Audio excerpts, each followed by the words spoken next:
aujourd'hui, on a des projets qui fleurissent de partout, sur toutes les rivières. La semaine dernière, c'était 2 nouveaux projets sur la Gère. La semaine d'avant, c'était sur l'Odol, etc., etc. Donc, sincèrement, on marche sur la tête, quoi.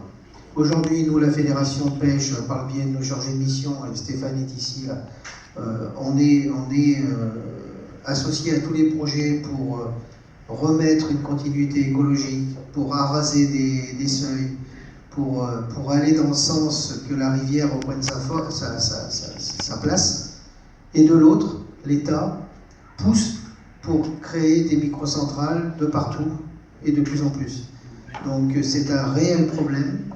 On paye d'un côté pour araser et on va donner des subventions et on va payer le kilowatt à ces futurs microcentraliers au prix fort, tout ça pour rentrer dans des critères d'énergie verte. On est sur la tête. Donc la fédération s'opposera à tous les projets de ces futures microcentrales. Les choses sont claires. La FNPF nous a donné la conduite à tenir. On ne peut pas être tous les jours sur des projets pour supprimer des choses qui ont été faites et qui dégradent la rivière, et de l'autre, donner notre feu vert ou un blanc-seing pour créer des projets de microcentrales. Moi, ça me révolte, voilà, sincèrement. Je tenais à le dire, les choses sont claires, voilà. Merci. Fabien, cet été, le manque d'eau, le rue, c'était devenu le Guémort, mettre une microcentrale à cet endroit, voilà, c'est vrai, en plus.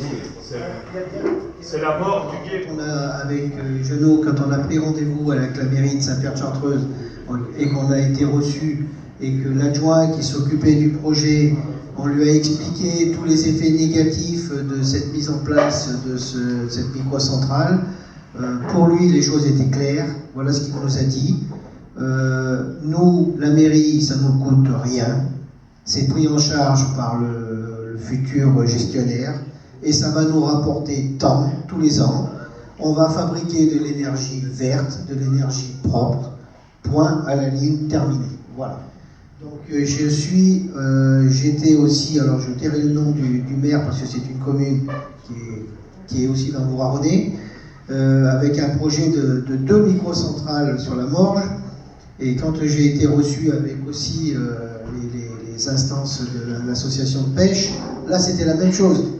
On nous a vendu un projet où il y avait un investissement d'1 million d'euros. C'était des investisseurs privés et ils allaient fabriquer de l'énergie verte, très verte, et qu'en plus ça allait rapporter de l'argent à la commune et qu'ils rentraient dans les critères. Donc aujourd'hui, il ne faut pas se voiler la face. Derrière ces projets de microcentrales, il y a des gros opérateurs. Ils s'appellent GEG, ils s'appellent EDF, ils s'appellent Enedis, ils s'appellent voilà. Et ils ne sont pas là pour faire de la figuration et ce n'est pas des hommes philanthropiques. Voilà. Quel argent ça peut leur rapporter une rivière à 300 litres Non, c'est un plan business, hein, c'est tout. Hein, faut voir ça comme ça. Hein. Donc aujourd'hui, il faut que la France arrive à un critère d'énergie verte, donc à hauteur de 20% à l'horizon 2020. Donc aujourd'hui, tous les projets possibles et imaginables qui feront arriver ce quota dans le giron au niveau de la France, tout est bon à prendre. Voilà.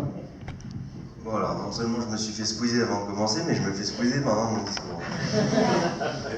Au moins, les choses sont dites, j'ai pas oublié. Non, mais je connais Jeannot, il va me dire c'est fini, et puis j'aurai T'as plus que 10 minutes. déjà l'apéro. Vas-y, une question, Adrien.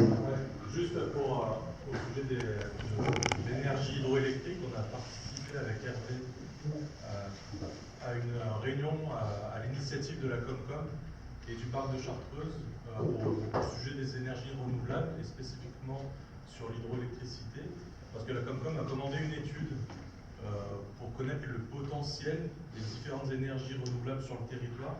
Et cette étude a révélé que l'hydroélectricité, finalement, c'était très faible le potentiel supplémentaire qu'avait le territoire de production d'énergie renouvelable. C'était du même ordre que l'éolien. C'était un poil moins que le solaire. Et surtout, c'était 5 fois moins que la biomasse.